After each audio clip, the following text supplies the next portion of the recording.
Hello, everybody. My name is Sheridan. I am a student at the University of North Carolina, Chapel Hill, and this podcast, which I am calling Deconstructing Rock, is actually for a project, but beyond that is was just like a personal, I would say, deconstruction of my own understanding of rock. And today I have a very special friend to join me to have this discussion. Even though she isn't in this class and totally didn't need to be here, she so graciously and kindly is joining me today. So, Kierra, if you can introduce yourself a little bit. No, yeah. Any opportunity to speak about music, I'm a fan of. So, yeah, my name is Kierra. I'm also about to be a graduate of UNC Chapel Hill.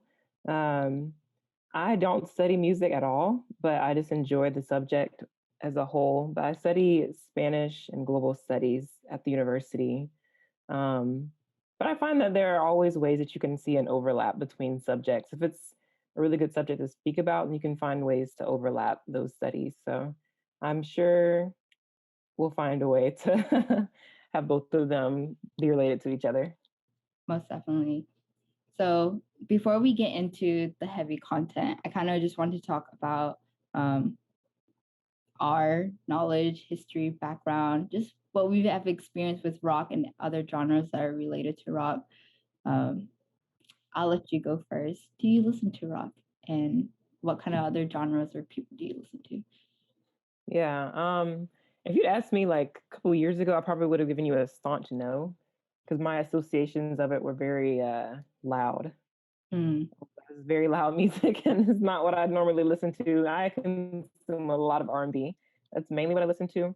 But I mm, think in the past few years, I've kind of expanded to Spanish music because it's my major. Um, a lot of recently, a lot of indie music, actually indie mm, rock. I guess you could say there's this band based in Texas, um, and they kind of have Thai influences in their music, but I think I oh, listen to a lot of stuff. It's expanded to be pretty diverse. R&B, of course, soul. I listen to. Sometimes I'm in a blues mood. mm, Um, Sometimes in a hip hop mood. It just kind of depends on what's happening in that period of time. But I would say most of the time, a lot of R&B is what I listen to. But in terms of rock, I do listen to Queen.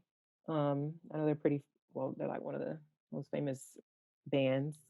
Um, and I think there's some elements of like Spanish chill type of rock that I listen to sometimes as well, mm. but it depends on the day. So I think that's how I would describe my experience with rock. I don't never really knew too much about its history Mm. um, until reading up a lot about this project actually. For my personal experience of rock, I hadn't dabbled with it until I would want to say like last year hmm during my sophomore year. I started listening to a lot of Japanese rock. Oh Uh, yeah. I don't know why. It just like I went there and have never gone back. And hmm like one of the biggest Japanese rock band, One OK Rock, like I've been hmm listening to them. Literally have beat the horse out of their hmm discography. hmm Um, and then I listened to a little bit of Queen, just because I don't know. I think the first time I listened to Queen was in high school, and my hmm cousin. One time we were doing karaoke, and then she had played Bohemian Rhapsody, and I had Oh never heard yeah, it. that is the karaoke song. I was like, this song is insane. It's so long, and hmm it's literally like a, I don't know, a classical like piano concerto, like where it has movements. hmm Um, and then there was a period too when I was listening to this other British, I think they're British, band called Muse. hmm Um, but other than that, I hadn't had any other experience listening to rock, especially hmm not rock that where like there's black people, Yeah. the at the center are represented. Um, which kind of gets me into my thesis and the focus of this podcast, which is going to be about rock and Black identity, which seems very broad, but at the core of it, what I was investigating or looking for is how did rock, which was a genre and a music that is rooted in Black music, in Black culture, Black art, how did it become whitewashed? Because I think we can say, at least in our current generation, if you ask the average person, like, do you like, what side do you think, if this is kind of a controversial question, but like, do you think rock music is more white or Black? I feel like most people would say white, or if you ask them like the origin, they'll probably be like, oh, it's like a British band or something, which is totally not true, which we'll get into actually. And before we look directly into the rock genre that we know and aware of, sonically, I wanted to look at its precursor, which was essentially rock and roll. It's pretty interesting because rock and roll was, I forgot, like an interchangeable term. That's the word I was looking for. During like the 1940s and 1950s for R&B, and R&B was a term created by the music industry, even though we know it as rhythm and blues now, but it was a term in the music industry that actually identified just like colored people music, or during a period where they call it race records, which was essentially Black music, which I thought was pretty interesting. How rock and roll, like we're already starting, the roots are very strong in Black art and Black culture, literally the syncopated rhythms, all that, which gets into my first essay, first book called Just My Soul Responding, which I actually did a paper for in my class. And these are kind of the notes that I way to utilize it. Might as well. I know, this was, out of all the papers that I did in this class, this was definitely the longest one that I wrote about, just because I was like, it's about the topic I will do for my final project. This chapter was full of so many information that I think it kind of explains how rock got whitewashed. So in the beginning, it kind of just talks about this shift from R&B to rock and roll. And it was talking about the shabooms by the chords, and how what was going on during that time was called crossing over. So essentially certain R&B songs would cross over to the pop charts, which during that time, like the pop charts were kind of like, I guess you can say, where the white audience was, and kind of like the white, I would say like the white charts in a sense. But that R&B, quote unquote R&B crossover, was both like a really big racial and musical matter, because the predominantly white pop charts, like a Black person being in it in those times was just, it didn't make sense. Especially it didn't make sense to the major music labels, and even some of the independents too, like the larger ones. And so when we look at the music industry, there's like these majors, what I think a lot of us are most aware of, and independents. So essentially majors are just like more, I would say like more official, established, like music labels. And independents are usually more local. In this chapter, they actually explain like the term independent was kind of used like a little ambiguously, I guess you can say. I don't know if that's the correct word, but essentially like independence could be like a national record label that's kind of like short-lived, like community based, or it can be like that community based type.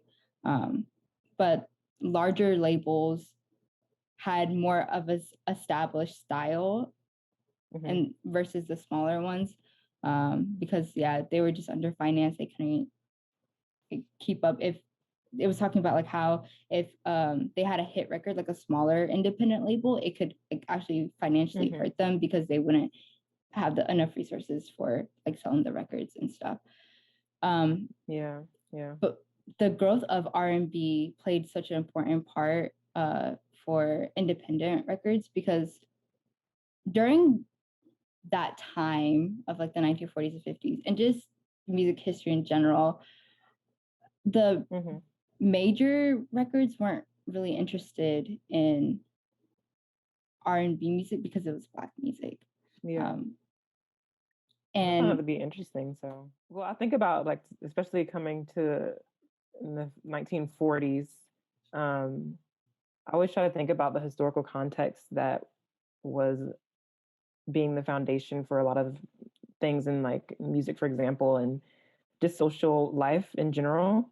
And 1940s, people are kind of coming back from the Second World War. And I think during that period of time, you see a lot of like racial intermingling and contributions being made to war efforts by Black people. And it kind of makes me think about when they were coming back to the United States. It's like they want to have something that they can call their own. Want to have something that they contributed so much to this country from its birth, and then for fighting in its wars. And so when you come back from a war, you kind of expect to be treated with respect. You gave pretty much gave your life to this effort, and just to see how your music, what were you able to create your own music for one thing, and then just seeing how it's not really being respected or is being appropriated. I can only imagine just how those artists were feeling. So yeah, just seeing how like record labels didn't want their music at first, and then later on appropriating it. yeah. I just think it's a very telling story of what the United States' history is. Oh yeah, that was something that actually personally shocked me. Like I knew there were hints of racism in the music industry, like it's everywhere, but it wasn't until taking this class that I really learned, I guess, the harder truth and like the full truth of like, yeah, that is rooted, it is deep. So R&B was being picked up by the independents because it was more like a, is it niche? Is that like the correct way to say it? Like a more niche genre. Um, And what was interesting is how this chapter talked about how like Black teens who took like these menial jobs that paid contributed so much to the Black consumer market and the record market in general. And because of their contribution and kind of like this boom that the majors and larger independence labels saw, they were like, oh, this is a great opportunity to exploit the R&B genre and Black artists. Which kind of goes into the next section of this chapter, which talks about Black oriented radio, because Black oriented radio is actually pretty important to the rise of rock and roll. And actually, it talks about how after the Second World War, like what caused like Black oriented radio and radio in general to kind of be like at the forefront, especially for music. And then it also talks about the characteristics of Black oriented radio. But yeah, like you were saying, after the war, people are coming back home. Like now people want to quote unquote relax, or just enjoy a good time after the war. So like at the decline of network radio and the rapid growth of television and then discovery of an expanding Black consumer market led to like the shaping, I guess, of it, how I wrote of Black oriented radio after World War II. But some of the characteristics of these Black oriented radio was, in my words, the flamboyance. Actually, these are not my words. I'm totally lying. Oh my god. I just wanted. Paraphrasing, yeah. I'm reading from my paper. The one of them is being the flamboyance of vernacular of these DJs. The second is the brokerage system, essentially of how they made money, which was they would get like these. I don't really know how to explain it, but like the broadcasting financing, it dwindles down to the DJs, and then while they are on their show, they kind of like do sponsorships and ads, and that's how they make money. And lastly is that few Black people actually worked on radio, in radio, like anywhere the scope. So those were kind of like the main characteristics.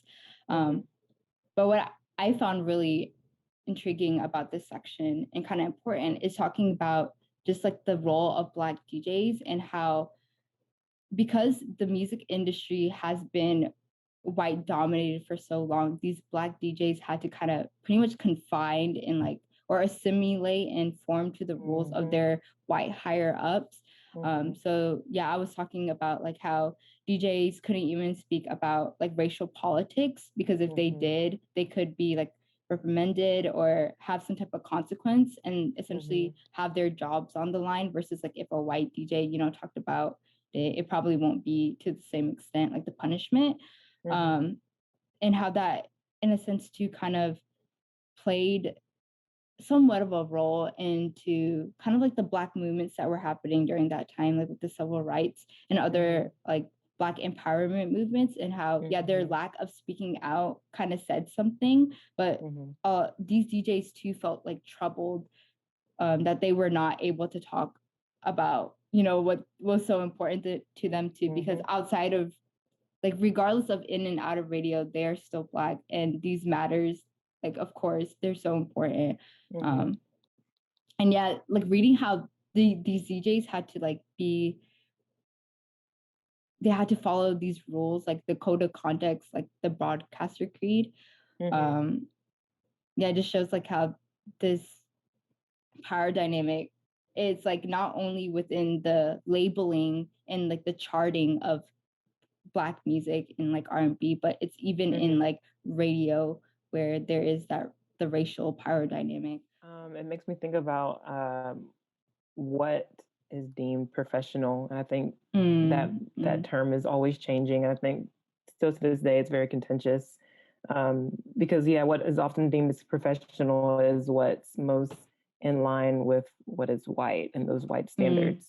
And so when you see those DJs, we talked about like the extravagant vernacular and just the ways in which you have like AVE and different methods of speaking and dressing and expressing yourself.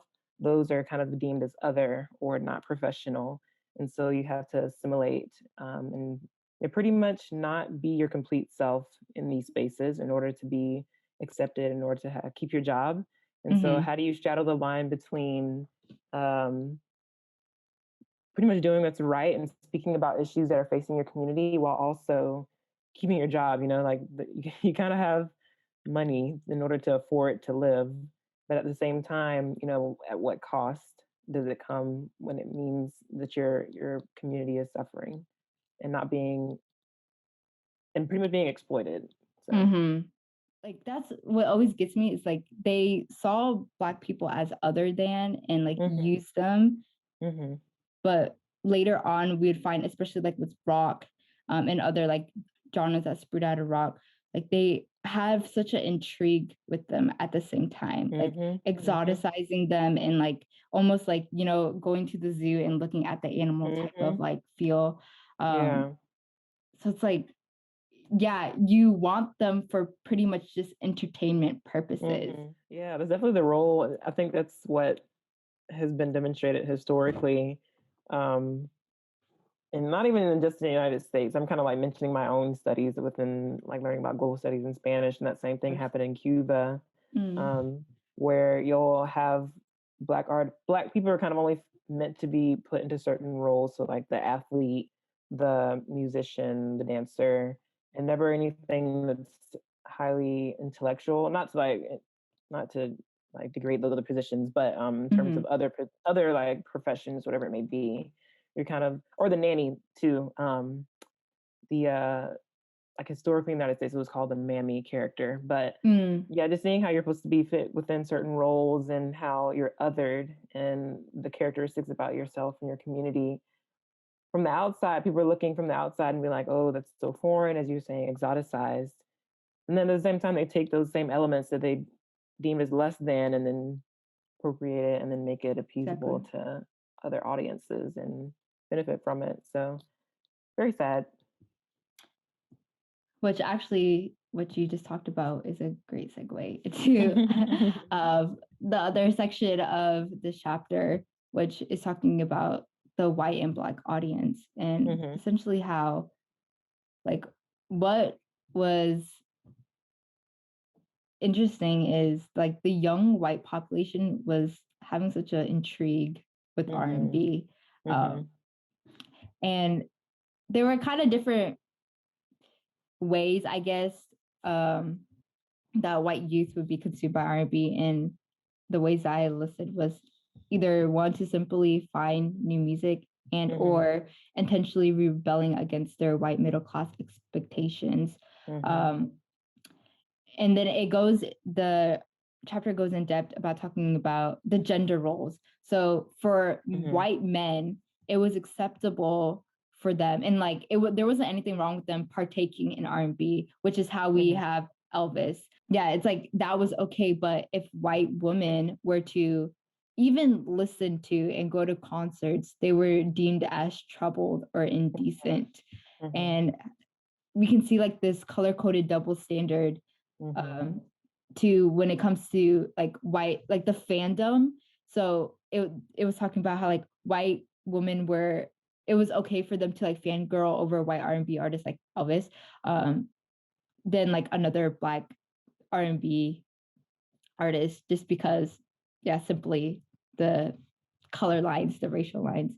And I think this is where we're slowly starting to see kind of like the whitewashing happen, in what was happening already with rock and roll, because of the covering to like do a crossover and coverings of different songs, which is kind of like the last section of this chapter, which like essentially talks about R&B merging into rock and roll, and how, yeah, the term was interchangeable at times, and the major and independent labels were like, we don't really know if this will be just a fad or it will be a long-term, musical commitment, because for them, like the labels, it's more so about money, which is just the reality. Not always, but I mean, it is a label, it is a business.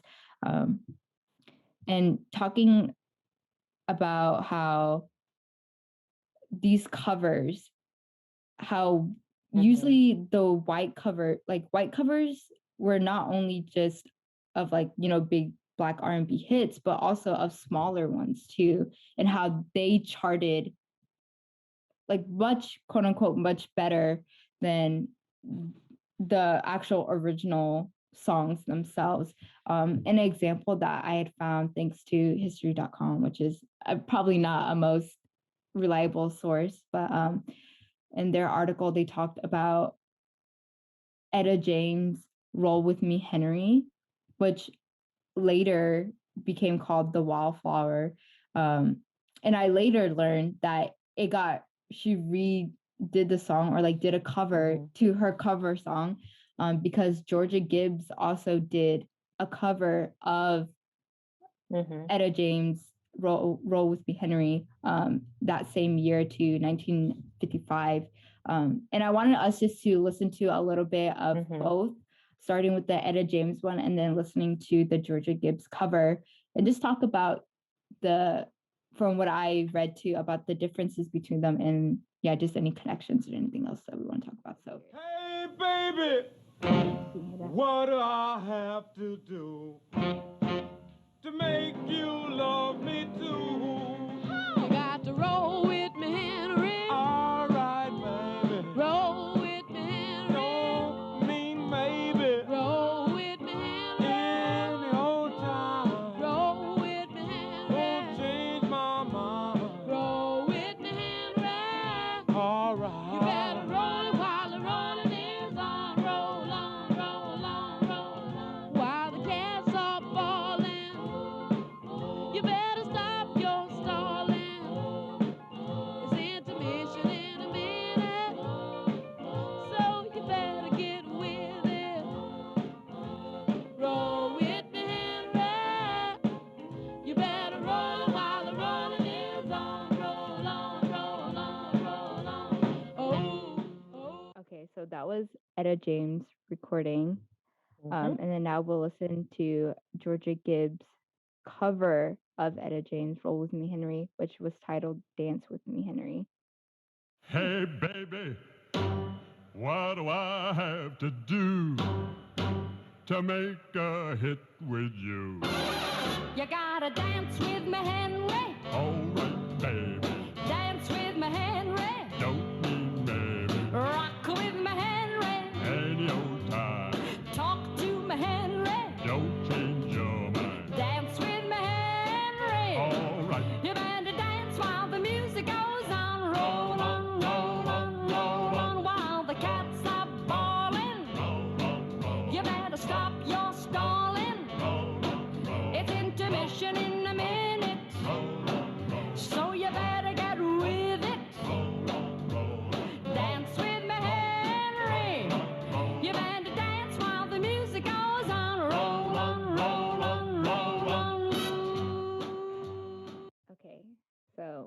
listened to roughly about a minute of both of them.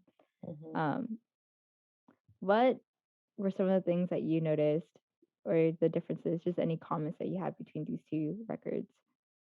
When you even mentioned that the song was "Dance with Me, Henry," it just got me thinking like, did you credit her at all in the covering of this song? Because changing that one word within the title could probably change many of things. But yeah, I could definitely hear. I have listened to Etta James throughout my life, not frequently, but I do know her, and so I recognized her voice. And then going into the second recording, was surprised by the the guy. Very Yeah, in the surprised. beginning. I was like, whoa, whoa. Very interesting. The two songs, or her interpretation of the song. I found it to be catchy. I just like I understand why. I understand how it worked, the covering of the songs, and then being able to kind of like resell that to other audiences. Um, but yeah, I think in doing so, it just always makes me question, like, how did they go about doing this? Um, was it through means that paid respect to the original, or was it simply just um, taken and then benefited from? Yeah. What was interesting about this cover, Georgia Gibbs's cover, like you said, that one word difference between roll and dance actually is pretty significant. I I guess it's commonly known, or I hope it's known, that rock and roll, and especially like the terms like rock with me, roll with me, was actually like used more as like a sexual term. Mm-hmm. It was pretty risque. So like Etta James having a song like this was pretty, risque for the time because Mm-hmm. it had some sexual connotations. Mm-hmm. Um, which is why like later it got renamed the Wallflower, because Roll with Me Henry at that time was, they're like, oh my Too gosh, much. it was like it was like the WAP of our generation. They're like, Yeah. too much WAP, can't Yeah, roll with me, Henry. yeah. But the cover version by Georgia Gibbs, like the Dance with Me, Henry, is, this article kind of explains it in a sense of like whitewashing it, which I would agree, because the lyrics are toned down if you listen throughout the whole song. And yeah, it's more trying to be like Poppy. friendly, family, yeah, poppy and family friendly. Because during those times, if it was like more catered to white people and like these more safe topics, the white middle class would play it more, and it would most Yeah. likely sell more and chart better, which is actually what happened. Because Georgia Gibbs' cover version actually was more successful than Etta James. One thing I wanted to point out too was the dictation in their voices, how, because it will come up in later things that we talk about too, with like what identifies as like authentic Black music. Etta James is audibly a Black woman versus Georgia Gibbs is audibly a white woman, and this played like a huge role too in the cells. And yeah, just why George Gibbs got her like charted better than Etta James. I do want to look at a newspaper article called "Is Racism Rocking Rock," which was, I gotta go to it.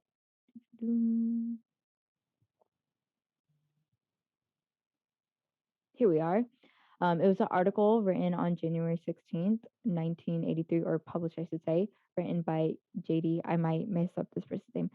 Considerline. But the original title was called Black Black Music / White Music is Racism Rocking Rock. And there's just some quotes that I want to talk about within this that I just found pretty profound, because like during that time too, they were already writing like essentially like rock criticism, which we'll actually talk about in Jimi Hendrix coming up. But one quote was, "Music labels have grown up to fit racial preconceptions. Rock and roll, for example, is considered white music, but often is black music. Often, if black musicians play it, it is interpreted as soul or funk or R&B. End of quote.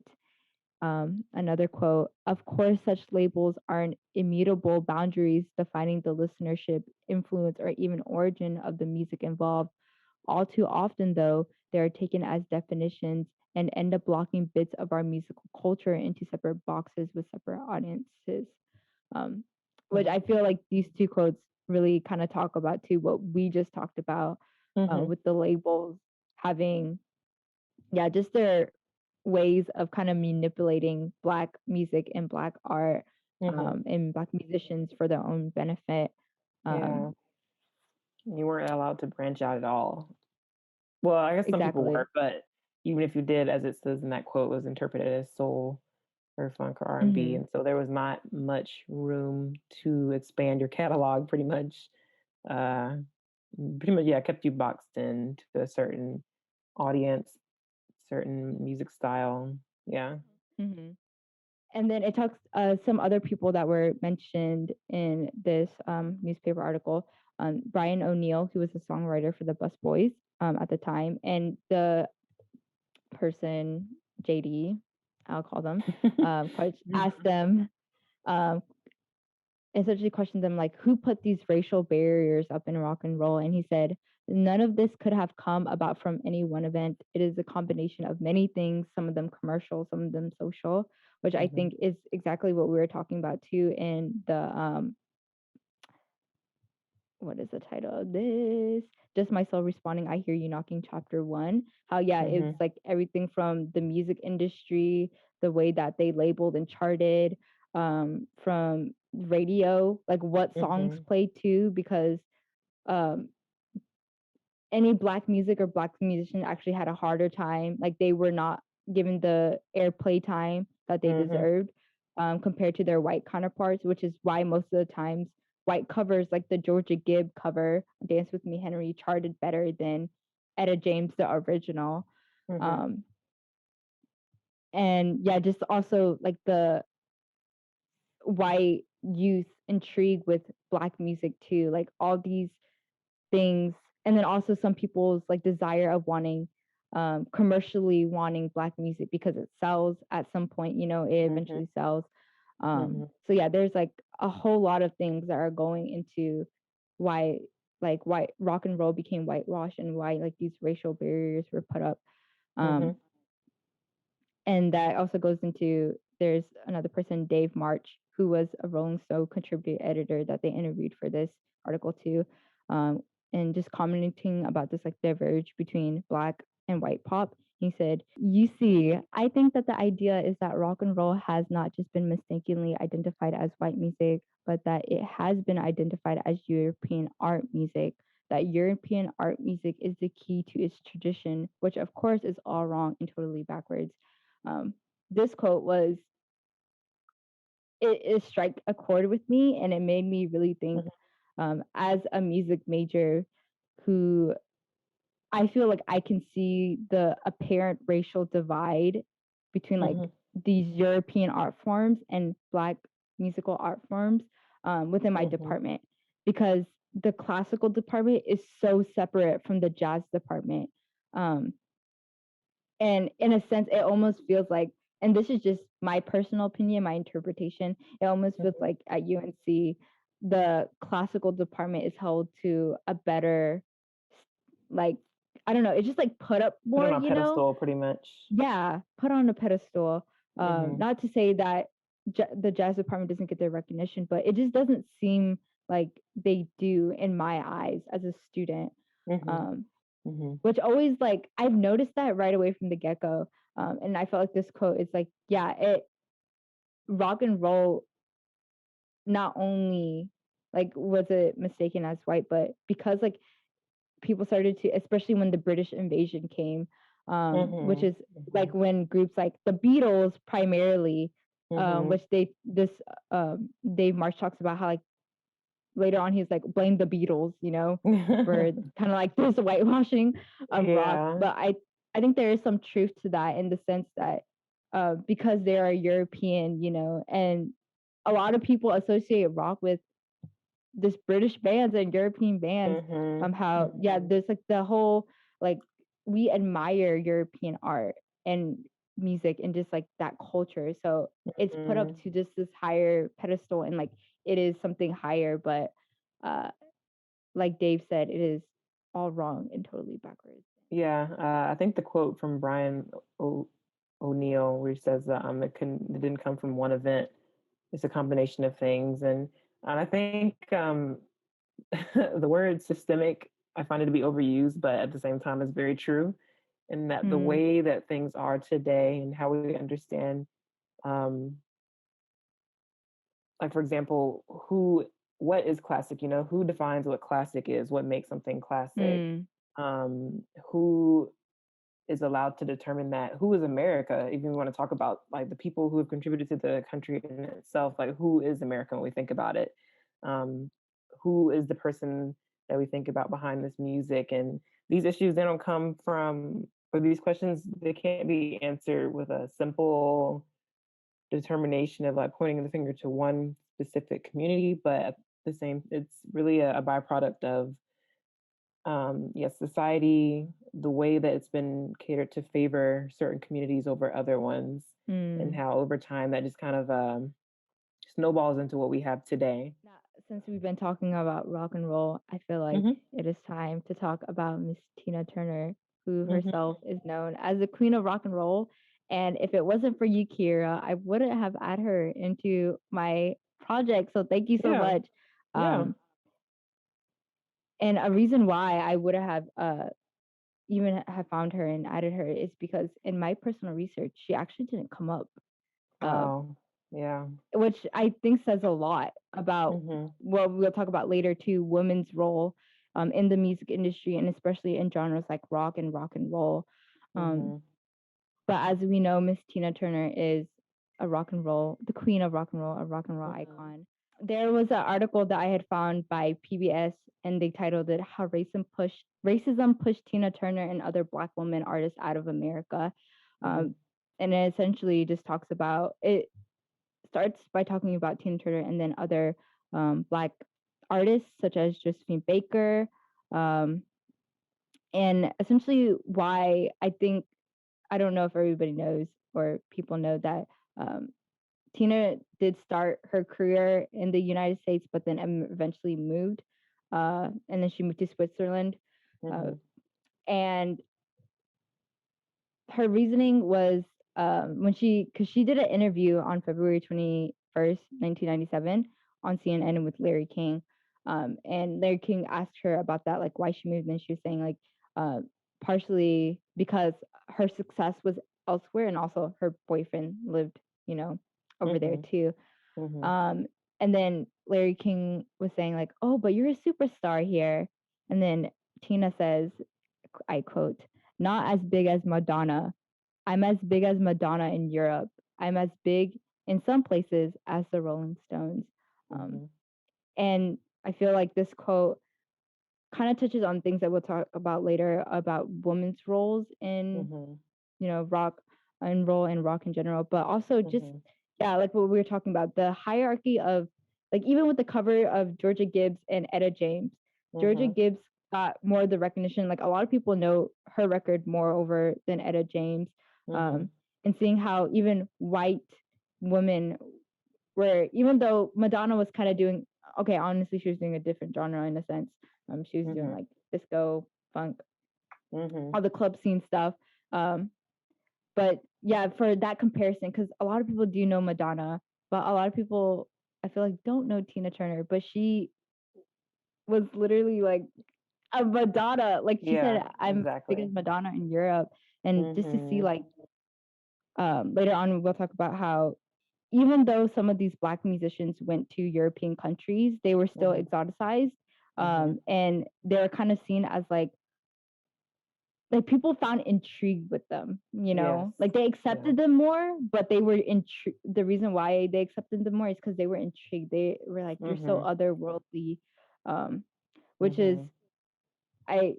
Tina Turner does talk about how she was more accepted whenever she went to record in England compared to here in the States.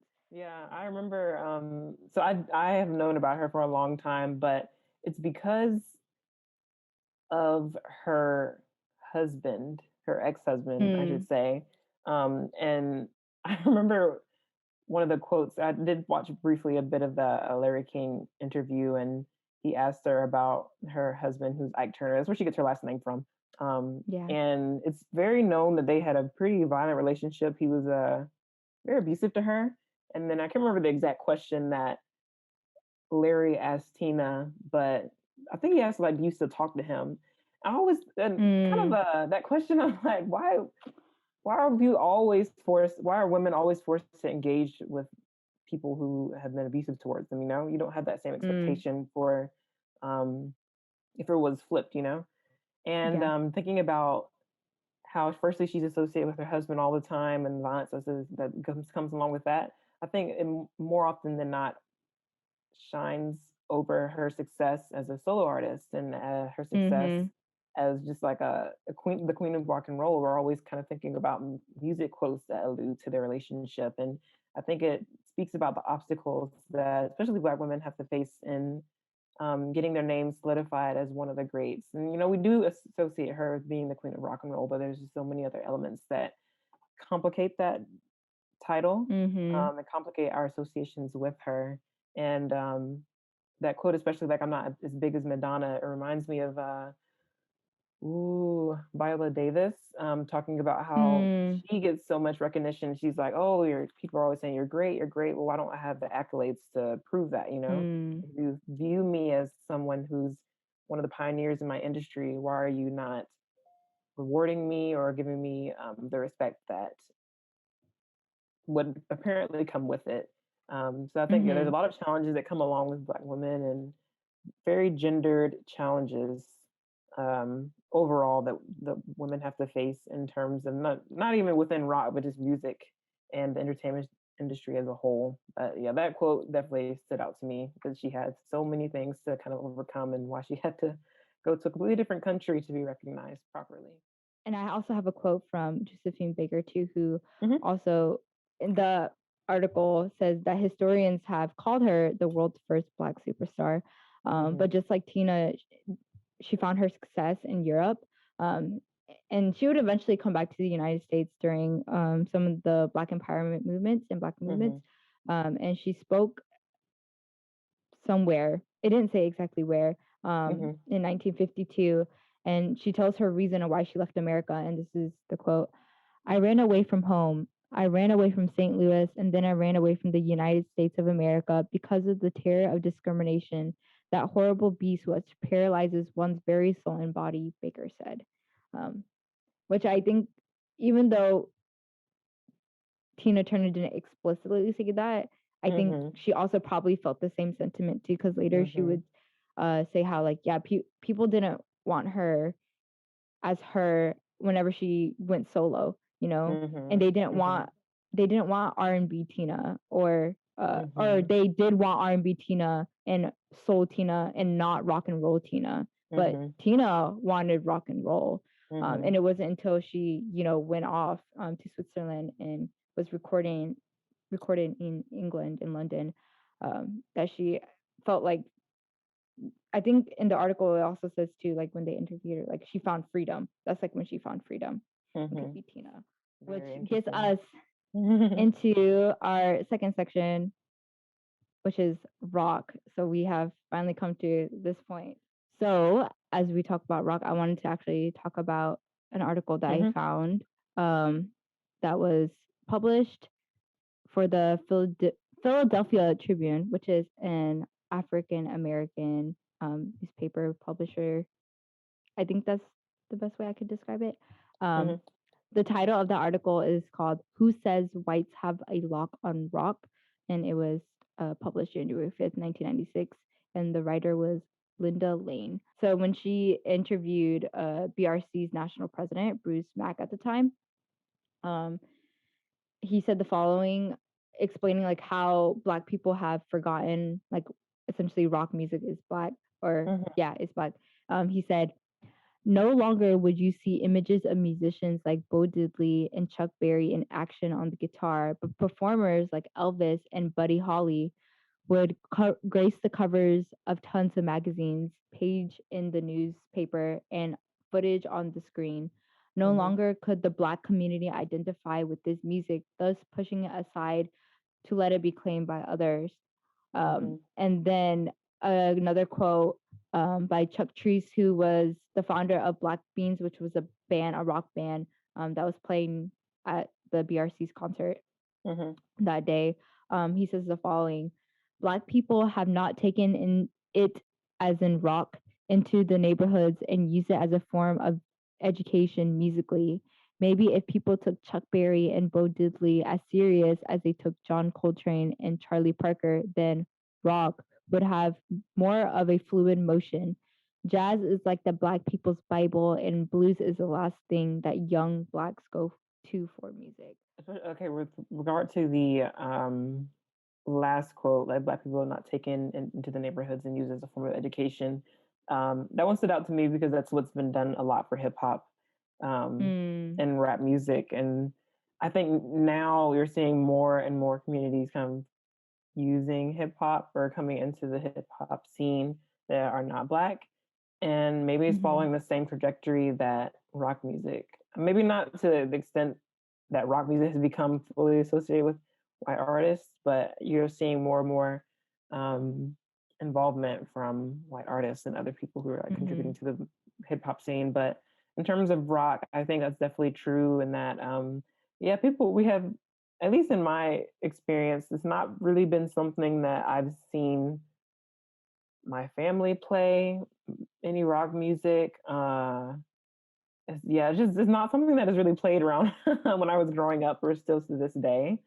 And I think it's true that like a lot of us have forgotten the history and how it was pretty much the byproduct or the R&B and all these different forms of Black art was the antecedent that allowed rock and roll music to form.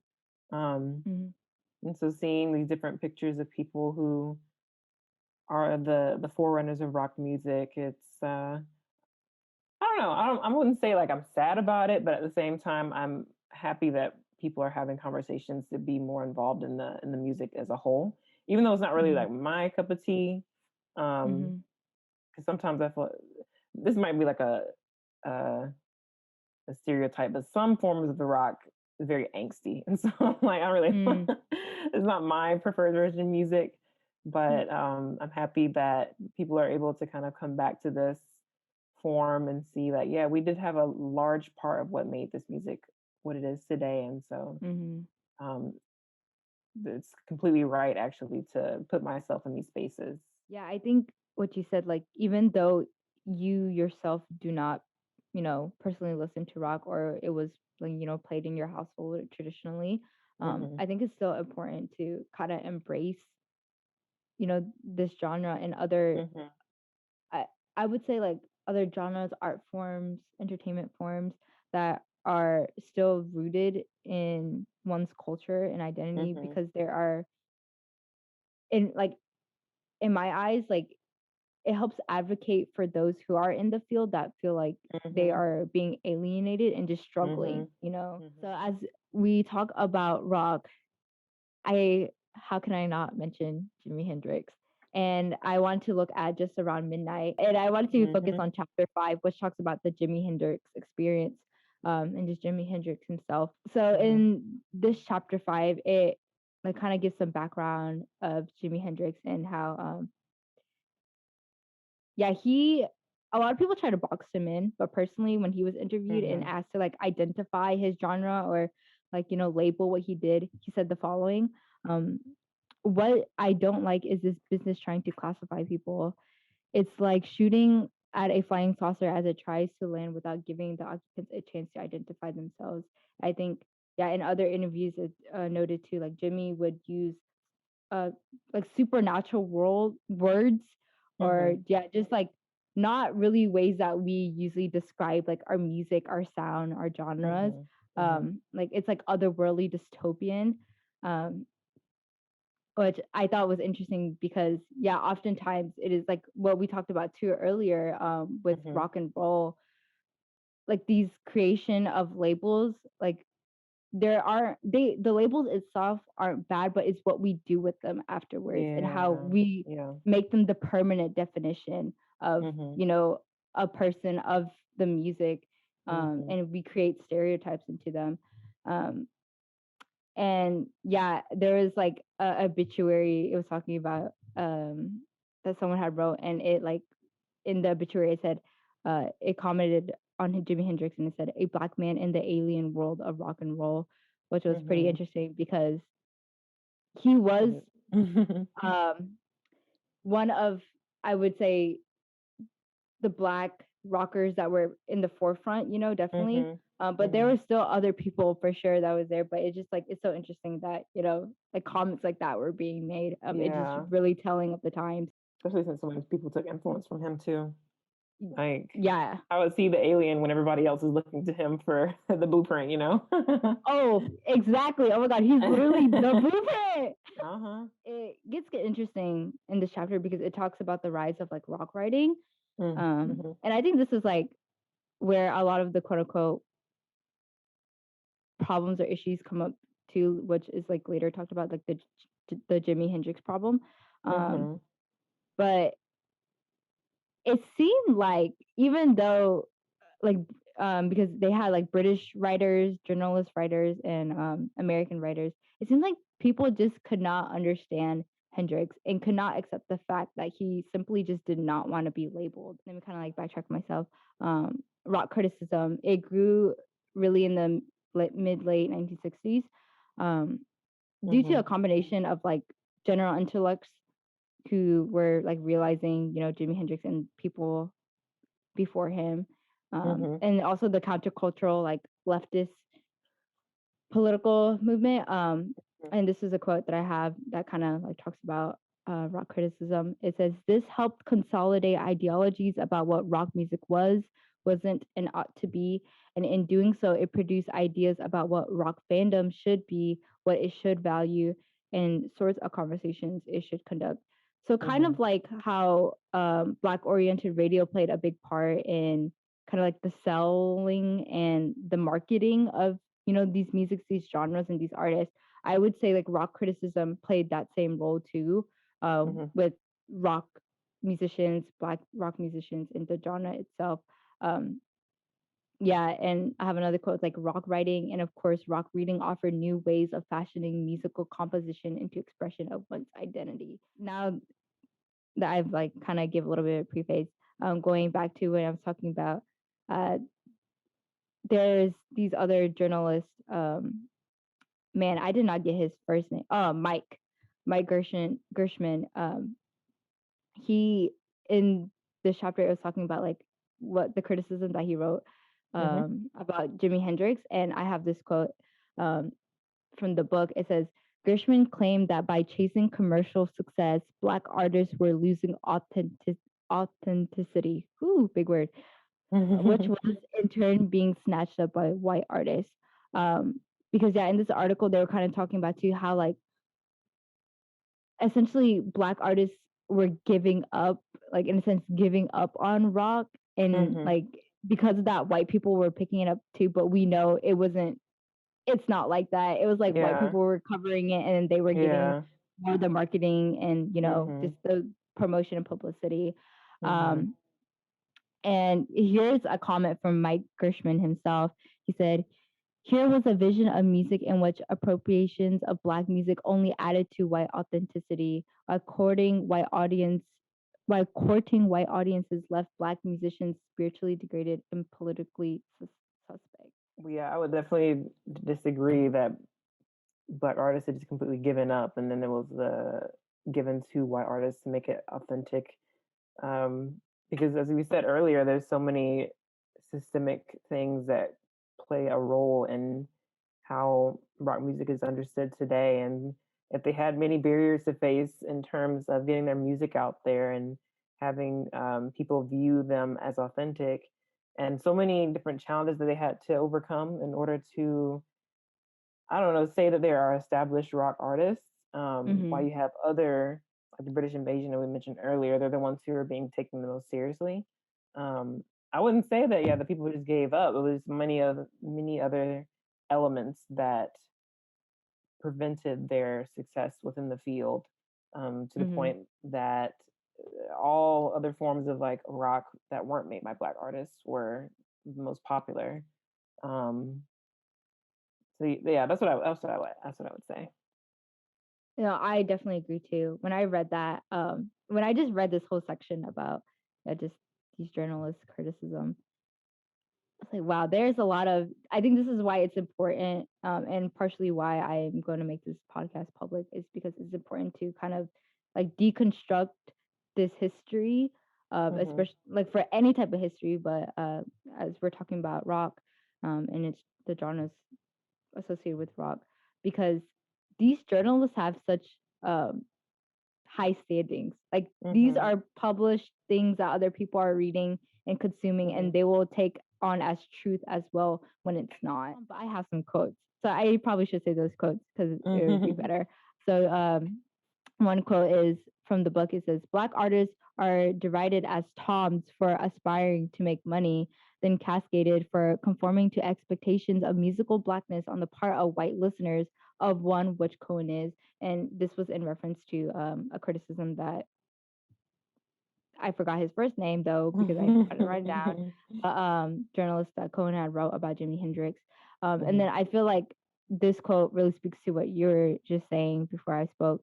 To court mainstream success and white audiences is to sacrifice authentic blackness, particularly if one does so by conforming to inauthentic white expectations of blackness, exceptions that themselves are being articulated by white writers. So it's like, yeah, they're literally in a limbo all the time because the industry, they won't sell unless they kind of cater to white people to extent too.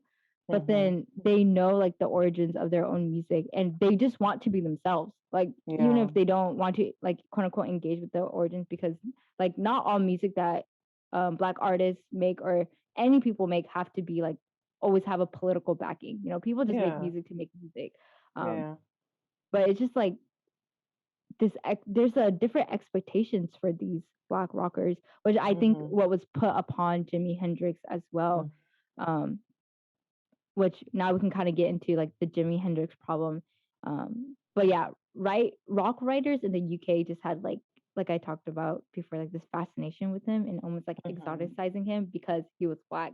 There's a quote that I had. It says, "In England, Hendrix's blackness was a potent, if combustible commodity, a marker of authenticity, desire, envy, and always difference." Which I was like, wow, that's that othering you were talking about. Yeah, literally the othering. The exoticizing. Yeah, because they accepted Jimmy, but it's like this was the exception. Like we get to exoticize you and like look at you in this way.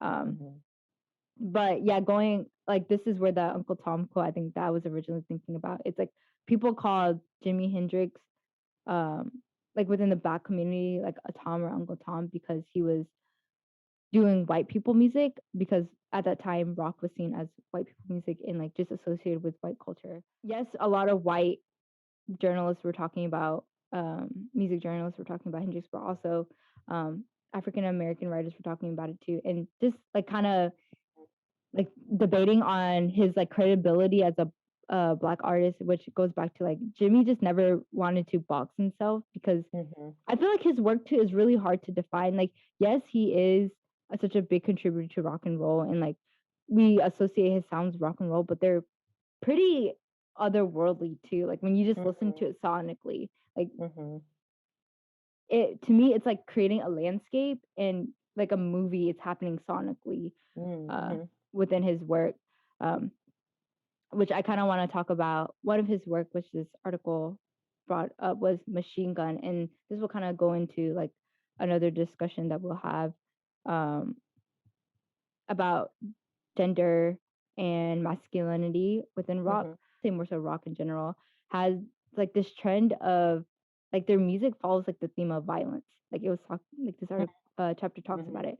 Because during the time too, when it kind of was popping off in the somewhere between like the 50s, 60s, 70s kind of ish. It was still like, you know, post World War II, and like, yeah, other things were happening politically and socially in the world. And so like the topic of violence was such a big part of rock.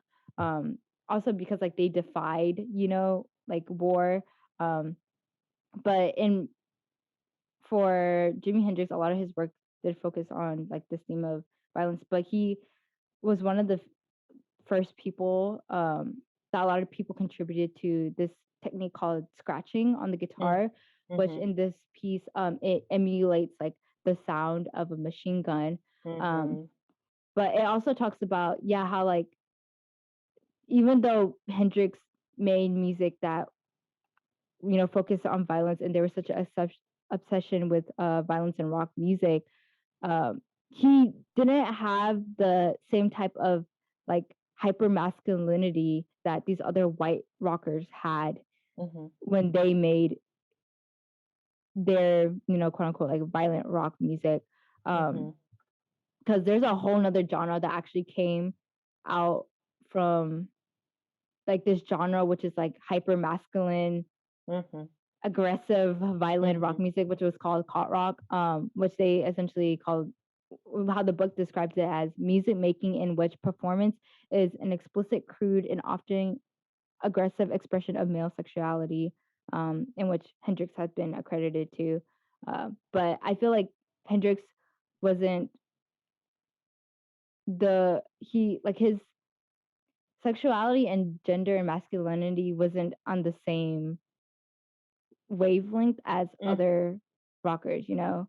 Because I wouldn't, like, when I, like, on first glance, before I really knew who Jimi Hendrix was, and just looking at him, like, I don't see like the quote unquote like stereotypical like hardcore violent aggressive rocker when I look at him. But his sounds kind of say the opposite too. So I want us to listen to just a little bit of Machine Gun by Jimi Hendrix, because it is a long recording. It's like 12 minutes, almost 13 minutes. But I just think it's really great work to listen to, and just to hear, just that like pioneering of the scratching sound, and just this kind of like Jimi Hendrix play in talking about like aggressive violence and war, but him himself and his identity, like he's fighting like these two things at the same time, because he doesn't make it very explicit. And he literally begins this performance, which the chapter talks about. He literally begins this chapter by dedicating this song to, oh, I have the quote somewhere. I think I lost it. Well, I didn't have a quote. I just wrote it. But he literally dedicates the song to people that are fighting in the war, and like in Vietnam, and those in like New York and Chicago. So yeah, we will listen to Machine Gun, the live version. Happy New Year, first of all. Hope we have about 1 million or 2 million more of them, if we can get over this summer. We'd like to dedicate this one to such a draggy scene that's going on. All the soldiers that are fighting in Chicago and Milwaukee and New York. Oh yes, and all the soldiers fighting in Vietnam. But they do a thing called Machine Gun.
I'll stop um the recording there just because it is long, but even right off the bat, like he's the chapter talks about like he just starts with like this 4 bar kind of intro with a wah wah guitar, and then he goes into that scratching.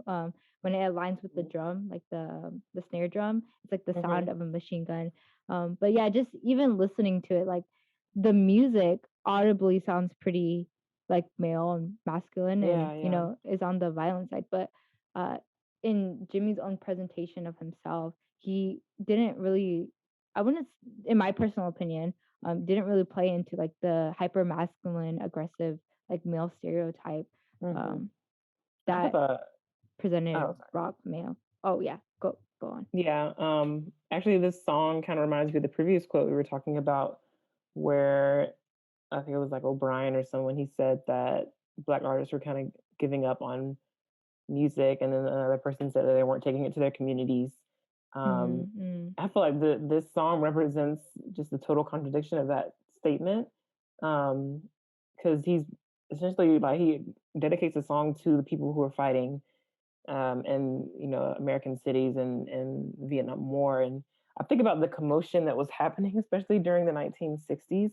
You have the civil rights movement, you have obviously the Vietnam War, you have got counterculture, you have cults everywhere, you have environmental issues going on. There's a lot happening.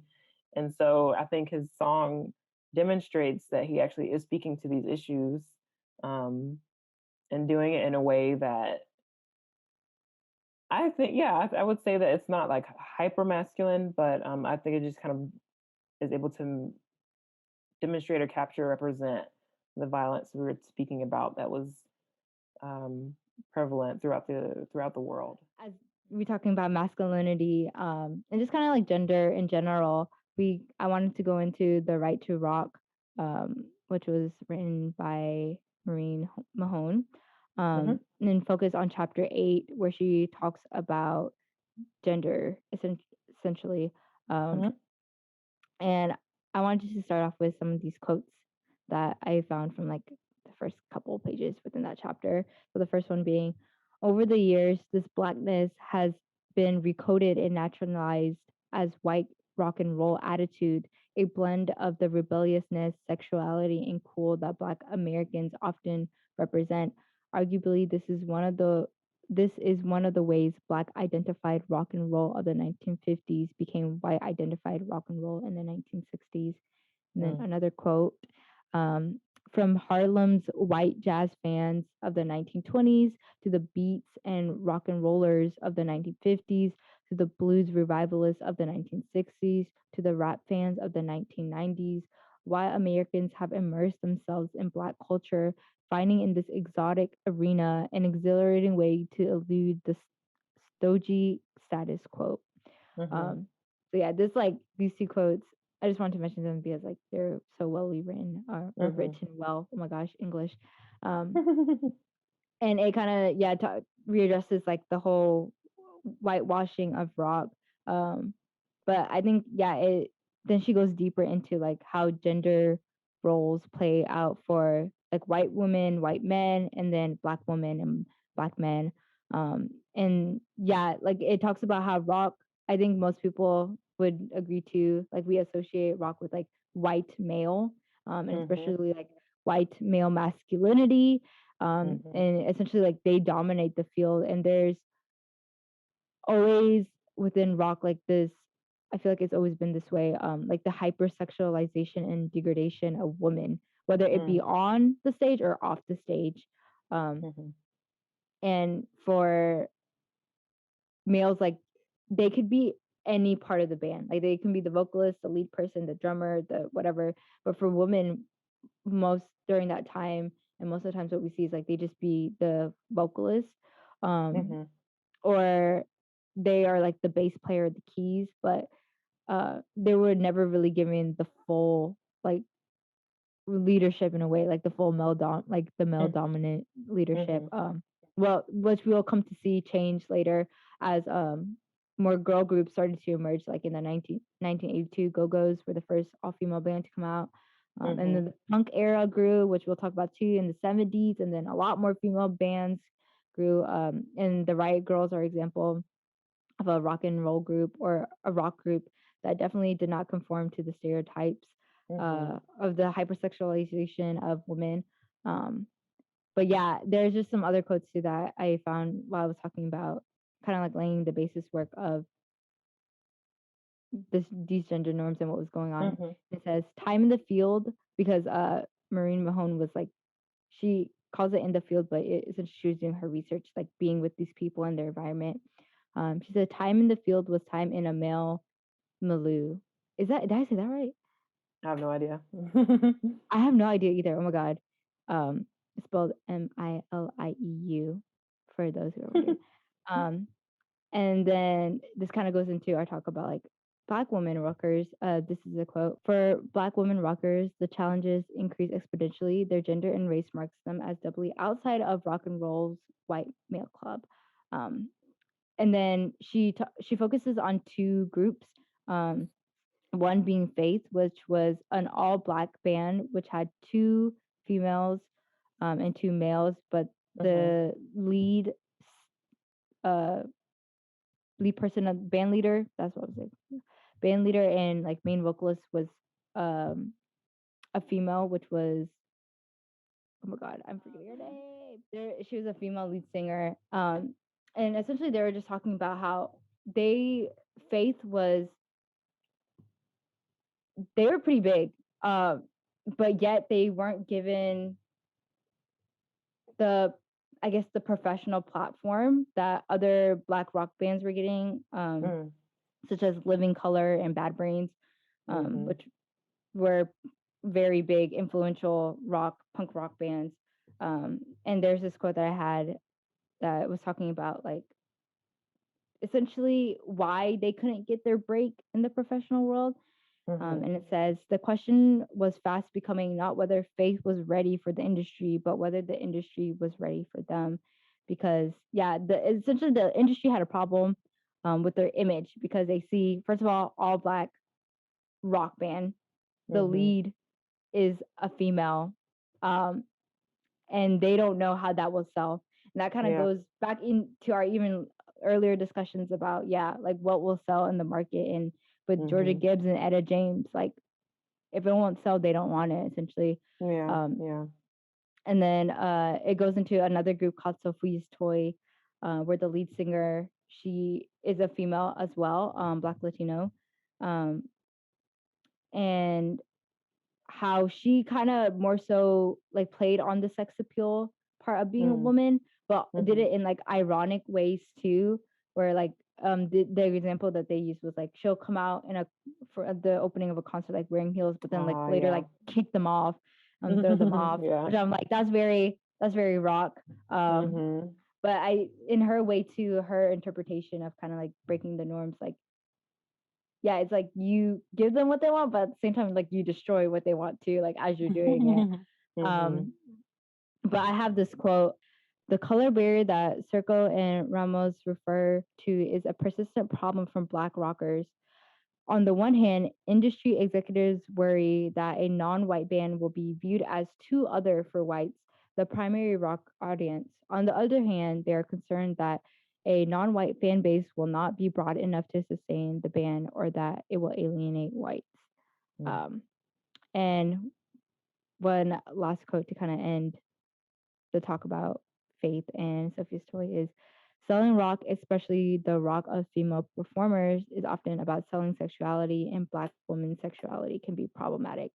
And that's where she starts her talk about Black rock sisters. I wanted to say this quote that she starts off with. Black feminists have observed that women's organizing for rights have been dominated by the interests of white women, and Black organizing for rights have been dominated by the interests of Black men. They also note that when working in these struggles, Black women typically had to contend with the racism of white women and the sexism of Black men. And then she just goes into how even the Black Rock Coalition, their original intention was to kind of like re-articulate the racial meanings within rock, but how Maureen Mahone, when she was doing her own like investigation, she was seeing like the apparent sexism happening within the Black community already in this organization, and just in the Mm-hmm. genre as well. And then later on, she talks about Black Rock Brothers and like um, their position with their masculinity and how they like have this struggle because they rock is a white male masculinity and not a black Mm-hmm. masculinity. Mm-hmm.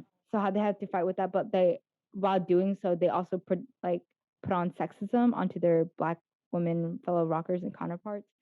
Yeah, I think there's a lot that can be said about that quote about it's awfully about selling sexuality and a black woman's sexuality can be problematic.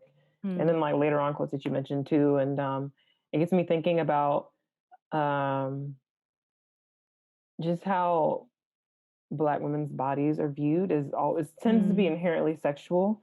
You can think of a side by side of two women who are wearing the exact same thing, but it's assumed that the black woman is being more sexualized, and that comes from, as we were mentioning earlier, like the systemic issues that have put Mm-hmm. black women, in positions of having to be either sex workers or just other positions where I'm thinking about like slavery, Mm. when the master would use black women as just like a toy, pretty much. And Yep. so you have white women, the wives who were um, who the wives of the masters, they would just kind of look at black women as that inherently sexual being, and how that has been just passed on through generations over time. And so you have now where the only way that a black woman is kind of going to be taken seriously is to use her body in that way.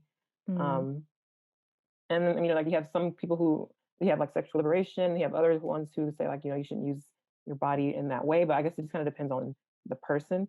But in terms of black women within rock, and then organizing rights within the field, and then having all these different elements going against them, such as white women and their version of feminism. And then you have black men who, when you mention like the difficulties and the challenges that they had in trying to assert themselves within the rock space, and then they weren't getting the respect that they wanted, I think a lot of the anger might have been put on black Mm. women.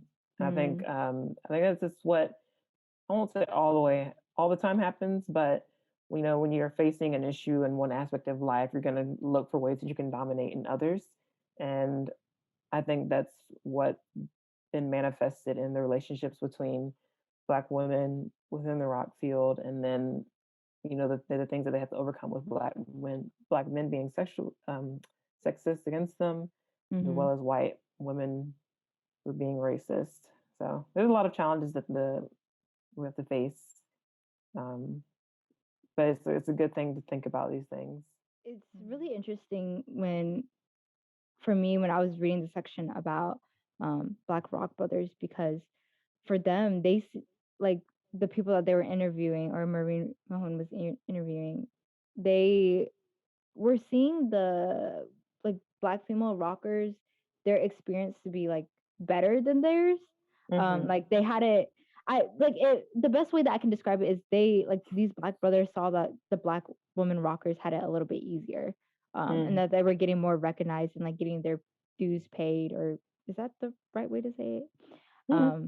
But yeah, just getting like more so like the attention, the acclaims, um, which I think because it plays into what you're talking about, the portrayal of Black women and Black women's bodies.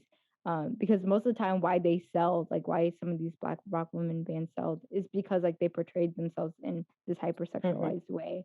Mm-hmm.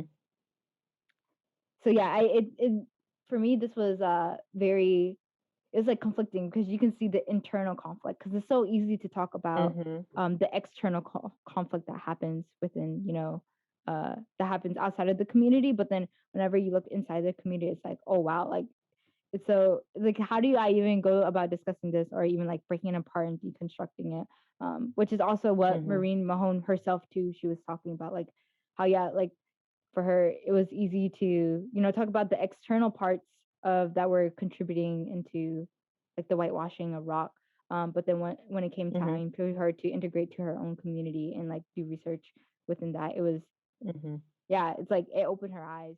At the end, like near the end of the chapter, um, she talks about how she joined a rehearsal for the 1994 Jimi Hendrix tribute, and she was Mhm. um I don't really know. I guess she was like in the field. I guess the best way to say it. She was amongst Mhm. an all black male band that was going to be performing, and she documents their conversation that they had after they like had finished rehearsing and whatnot.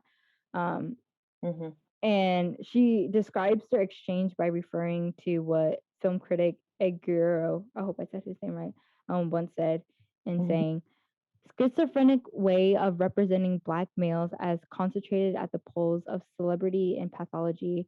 Um, because essentially they were talking about in their conversation, oh, there were so many things, but they were talking about like what was happening to OJ and then these other Mm. um like black quote unquote celebrities where some of Mhm. them Mhm. like one of them felt like OJ deserved time. And one of Mhm. them was like kind of I don't know what the best word is, but was saying like he could understand why OJ would do something like that. And Mhm. then talking about like how other black men that were celebrities were like getting it worse than Mhm. OJ, and it's because those celebrities weren't as liked by white people, like OJ was Mhm. liked by white people. Mhm. Um, because oh man, I really wish I remember the name. Man, I should have written it down. But it was talking about how in South Carolina a white woman had claimed that a black man had killed her children, but it ended up being her that killed her Mm. children.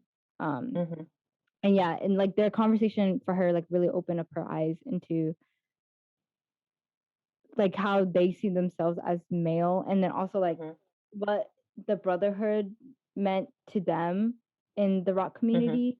Um because they even asked what was interesting too, like they were talking and it seemed like they were just talking to themselves, but then at like near the end of the conversation or like what she documents, they ask her like, oh, do you want to like say anything, or like they asked her like, do you want to stand up for your gender, because they were talking about women or something like that, with like Mhm. the South Carolina woman that like ended up killing her children. um and I think yeah, that was just really interesting to like read and digest, because I think what Maureen Mahone picks up is too like the internalized racism too, and like the sexism that we gathered because of the white culture around us too, like it filters through us in different ways, and I think in a way it has filtered through into the those in the like black rock community through the Mhm. males. And so in a way they like, why they are trying to, yeah, like you said, gain their respectability as being rockers in a really white dominant male rock world, Mhm. they do so at the expense of degrading and like being sexist to their black women counterparts Yeah. and rockers. Um, and just to end the section of rock, I'll end it with Marie Mahone as she talks about one other black feminist that wrote this. Um, she says, we struggle together with black men against racism while we also struggle with black men about sexism. So now we are going into our last segment. It has been a long time coming. Sorry, I probably kept you like for so long. I'm probably taking up your whole day. Um, but now we are getting into the genres that kind of like branched out from rock, which Mhm. could include punk, cyberpunk, punk rock, hardcore, heavy metal, all these different genres, which all kind of have their roots still in black. Yeah, they have their roots in black music, not kind of, they do. Um, but I really wanted to focus on a documentary that I watched called Afro Punk, which was directed by James Spooner. But before we talk about the film itself, I kind of want to just talk or just read these quotes that I have from James Spooner, the director, of his reasoning of why he created it, and who it's for. So in an Mhm. NPR interview, because NPR was essentially like covering the documentary when it came out, Mhm. um, James Spooner said this: I made this film for the Black community. This is my way of showing us what we can be. I really wanted to open up a discussion within the Black community about the ways that we limit ourselves and another quote. I wanted to make a movie that I needed to see when I was 14. I didn't need to see this movie because it was a movie about punk rockers.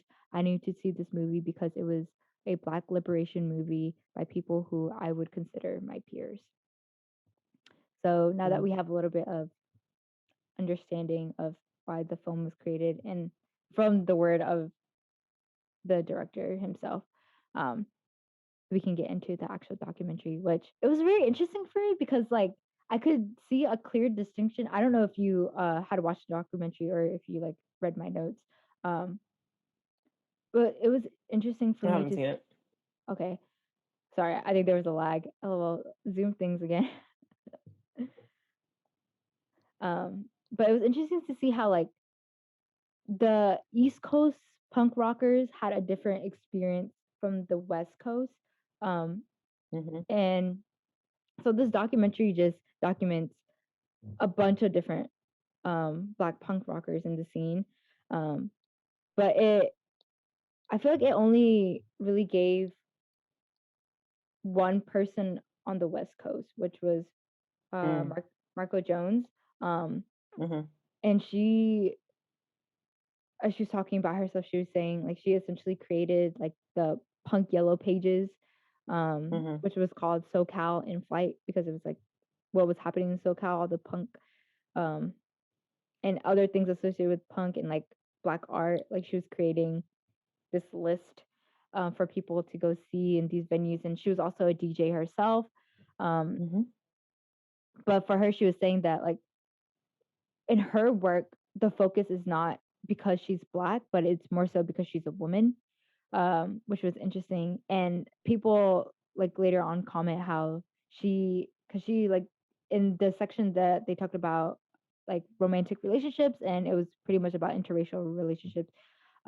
She was talking about like how she hasn't dated uh, another Black punk rocker. Um, Mm-hmm. and she was just saying like how she hasn't found the right one, and like uh, people in the comments were saying like she has a little bit of internalized racism because she was saying like, oh, I don't like have to dress myself in like a certain way, you know, like I respect myself, like I want to be respected. So yeah, there was like a little bit of Mm-hmm. controversy, I guess you could say, in the comments about her. Um, but I think it was interesting because she was, I felt like the only, or not the only, I shouldn't say, but the West Coast representative in this documentary, and she had Mm-hmm. a quite different stark comparison to Tamara Colley Brown, who was the East Coast female that they kind of focused on in this Mm-hmm. documentary. And for Tamara Colley, she was saying how she came into the punk world because she was like rediscovering her origins, her roots, and she was saying as she was discovering punk rock, um, she realized how it was very similar to the Bush people and to her people in Africa, Oh. and Mm-hmm. how like yeah, the piercings, like it was clear because she was flipping through a book, like the piercings are very clear, you know, the detail in garments, the spikes, the hair, like the vibrancy of colors and clothing.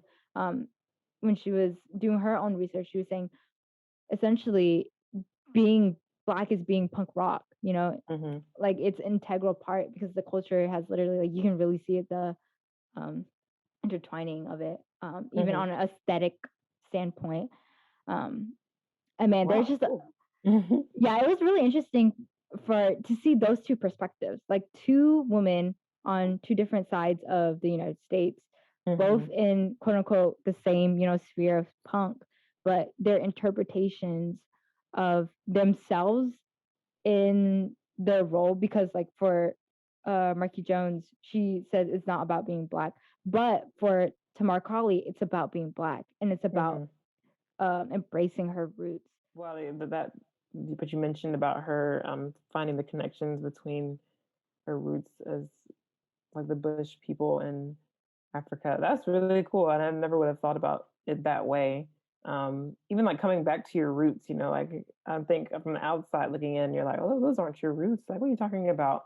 But Mm, seeing the ways you're able to take certain elements from um, the punk rock scene and see how it's applicable to your own culture Yeah, that's pretty fascinating, and contrasting that to Mariko, which, for her, it's, as you said, for her it's about being a woman, and then Mm-hmm. for Tamar Kali it's about being Black. And so I think it just kind of shows how it's important to not generalize experiences. Not everyone's going to make their purpose within the punk rock scene as strictly about being Black, or strictly about being a woman, or all these elements. Like, everybody's experience is not the same, so it's important to not assume what their intentions are in the music that they perform. Yeah. I think too, like where they are demographic, like demographically or like geographically, maybe that's the word. I think that's the word I'm looking for. Geographically plays a role too, because we know like the politics in California are different than like the politics on the East Coast, you know.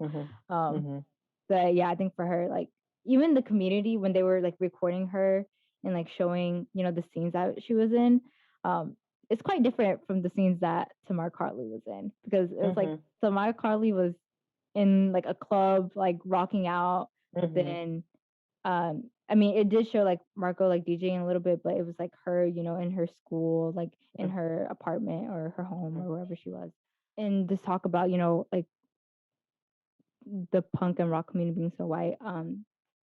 They said, I discovered punk rock and it was cool. And it felt like it satiated a good portion of that. But the portion of it that was not fulfilled, so to speak, I feel like was not fulfilled because I was Black and I was in an all white environment. Yeah, because in this documentary, they talk, like the running theme is just like being the only Black person in their punk rock scene, in a scene full of a lot of white people. Okay. I wanted to talk about Mo Mitchell because he is one of the people that's like more so highlighted in the documentary as well. And he has a band called Cypher. And for him, okay, I should give some background. Mo Mitchell is the lead singer and guitarist for his band Cypher, but everybody else in his band is white. And what is interesting is his music, or their music, I should say, is focused on the Black experience, Black culture, Black issues. And in the documentary, he was saying like essentially like everything I do is for the liberation of my people. And there's a song that the documentary features like their performance of called Proto Culture. And he said he usually ends their sets with this song.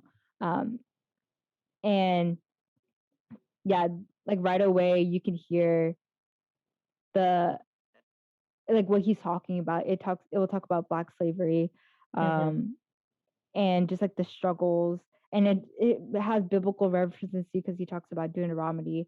But yes, I think we should listen to it, because when I first listened to it, I was like, oh my God, it took me back a little bit, because I haven't listened to, because I would consider this, and I think people would consider this like hardcore punk. But it's harsher a little bit in sound than like what Jimi Hendrix, what we listen to in Jimi Hendrix. So I just want to prepare you for that. Okay. I will turn down the volume too. Okay. But this is Proto Culture by Cypher. What Saturday? This bitterness alien I'm fed. Deuteronomy, chapter 5, verse 10. I bestow mercy down to the 1000th generation of the children that love me and keep my commandments. They round us all up, hoarded us down. 100,000 men, women, and children, shackled like chattel, beat till we fled, and they all said, "Welcome along, welcome to Corpus, burn the remnant, from what was left, watching their children while we await them. I want the women, I want the men, and build the beauty, and to the brilliant, and be to the heart of every human who will work with the firmament of the heavens."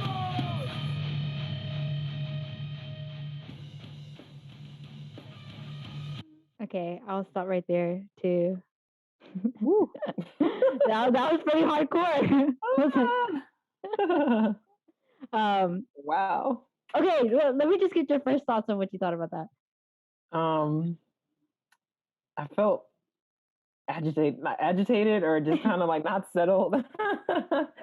um, Interesting. The Deuteronomy verse 2. I probably need to read it again. Okay, yeah, that was very interesting. And then you mentioning how he is the only black one. They speak about black subjects. I just found overall it's very interesting. But the sound itself, that's what I was talking about. It's not really my cup of tea because it's just lots of angst in there. I'm like, oh, too much for me. But I really appreciated the drums. The guy who was on the drums is killing it. Yeah, I would agree. I with you that this is like usually not my cup of tea. I will listen to hardcore and have listened to heavy metal, but yeah, the sound is a little. You have to kind of really like adjust yourself to it. But I think what is important is, at least for this song and why I chose it, is the message. And later on in the documentary, it like because the documentary kind of skips a little bit like between each person's story and like these other intermingling of interviews. And Mo was talking about how protoculture, he says, it's a retelling of the abuses of the Middle Passage. It's also a critique of Eurocentric culture. But you can't really audibly hear the lyrics, but you can kind of pick out words here and there. But I think even in the sound of it too, like it kind of makes a statement right away. I think we audibly heard something, that was like, okay, they're trying to say something and it's like pretty direct. Yeah. Also him with his white band members, because in the documentary he talks about like he realizes and fully understands and accepts the position that he's in. Like he knows he's a black male, the only black male within his all white group. Like he knows what roles he plays in like the representation for his community. And he was saying that him being in that white space with his band members and like in the white space of rock, it actually has helped him understand white America and white American culture, which I thought was interesting because usually we usually what I've been seeing in these or reading in these articles and in my understanding of like the fan culture within rock, it seemed like yes, everybody was intermingling, but it seemed like people wanted to like in the documentary it talks about too, like people created their own like niches in the group. Like him accepting the fact of his position, but also accepting kind of like the oppressors too of the genre, because even like this may be like kind of controversial to say, but even like the participation of white people in the punk scene like says something, like it puts the black community and those black punkers and it puts them in a different state because they realize like, well, we already know from the history that we just talked about, the long history, that it's going to be dominated by these white people.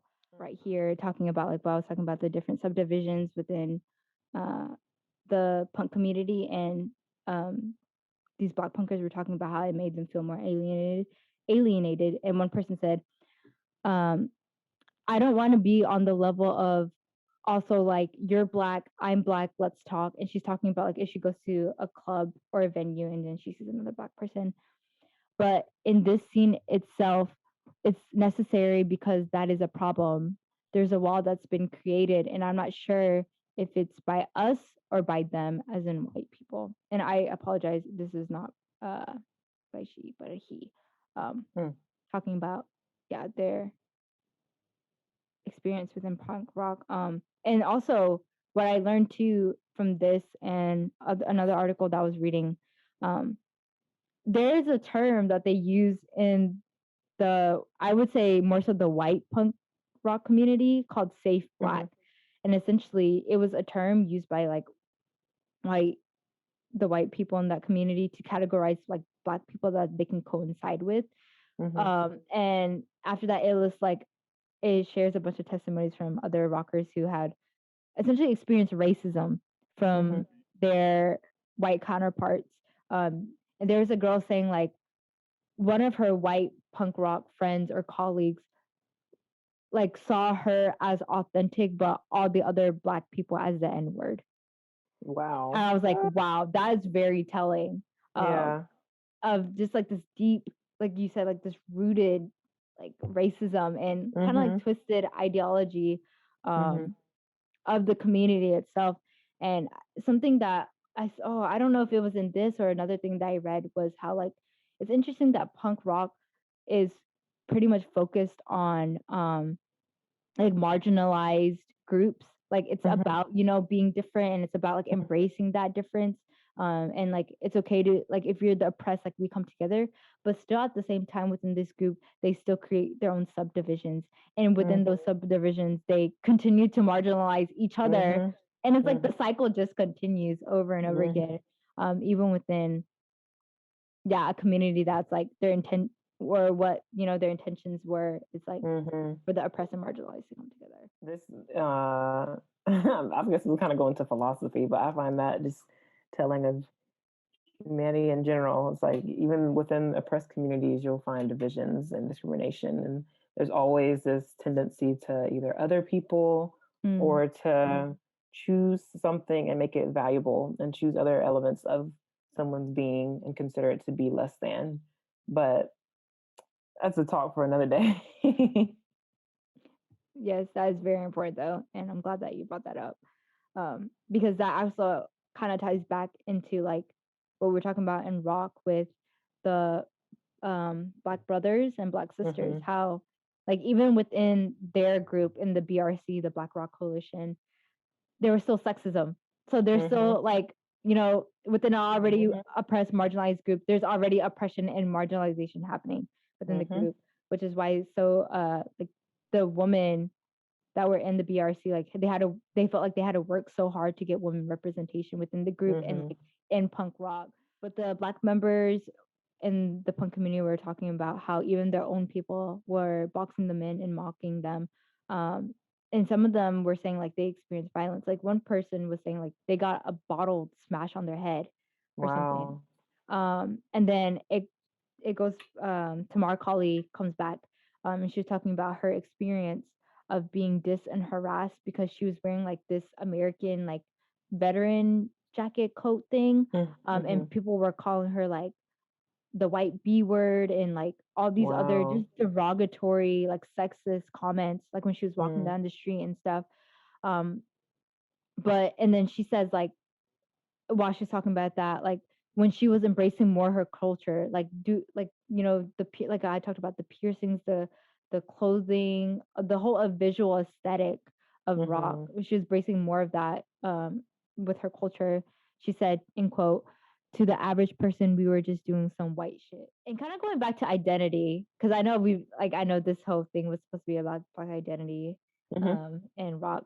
Going back to Mo Mitchell, like later on it shows him how he became a part of this Black organization, um and he was just talking about like what he found in this group and like how it helped him realign himself with his origins and his ancestors, and then how that helped him realign himself in his art of punk rock.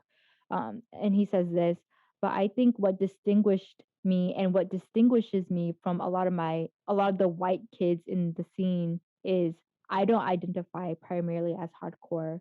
I'm African."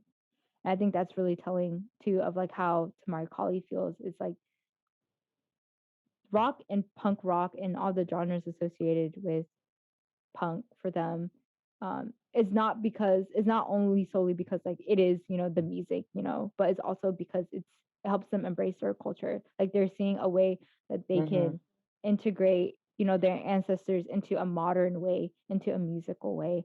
And for Tamakali, she talks about like later on too how it was hard for her to reach out to her own Black community, because they're asking, I think, of asking her about her gigs, you know, and like her performances. And she was saying how it's hard for her to reach out to her own community, and she was like, I can't even get people like down my block, you know, to listen, to come to my concerts, to come to my gig, but like it's easy for her to get a white audience. And I think that's just like it goes back to this whole thing how it's like the whole history of, yes, like rock and roll became whitewashed, and like the white youth, having such an infatuation with this rebellious sound, and then it gets carried over because it gets carried over to punk and rock. Now that the Black community has saw as white, they push go away from it because they don't see that part as their identity anymore. And because of that, the white audience feels like what we talked about previously, like they come in, they take over. Yeah. Make it more authentic, quote unquote. Yeah, make it more authentic, which now that we're kind of ending our discussion, because that's kind of like all the main things of all the research that I found, in going back to like authentic Black identity and just Black identity in rock. This project for me was I would say very enlightening. The reason why I'm calling this like deconstructing rock, because it helped me deconstruct my prejudices, my stereotypes, and my misconceptions of what rock was, which is why I just kind of rambled this whole time about all these things, because for those of us in the music scene in general, and especially music majors and like youth that are in music, I think it's important for us to go back and deconstruct our history. I think this past year we have, with like everything that happened last year with the Black Lives Matter movement, the United States, I felt like we were bringing up directly a conversation about police brutality against Black people and just the injustices and violence that Black people have to go through. And I think that these discussions also need to happen in the entertainment, art, and music world. So I think, as what I concluded for myself is that Black identity, and especially authentic Black identity, it cannot be boxed and it should not be boxed, because it is just so complex. Like, we just talked here for I don't know how long about this very complex intertwining history. And every Black person in the rock, punk community, rock and roll, whatever community they choose to be in or identify in, they have their own stories and their own perspectives. Like there are the Marco Jones, but then there are also the Tamar Carleys, and then there's also the Mo Mitchells, and then there's the Jimi Hendrix, and there's the Tina Turners, et cetera, et cetera.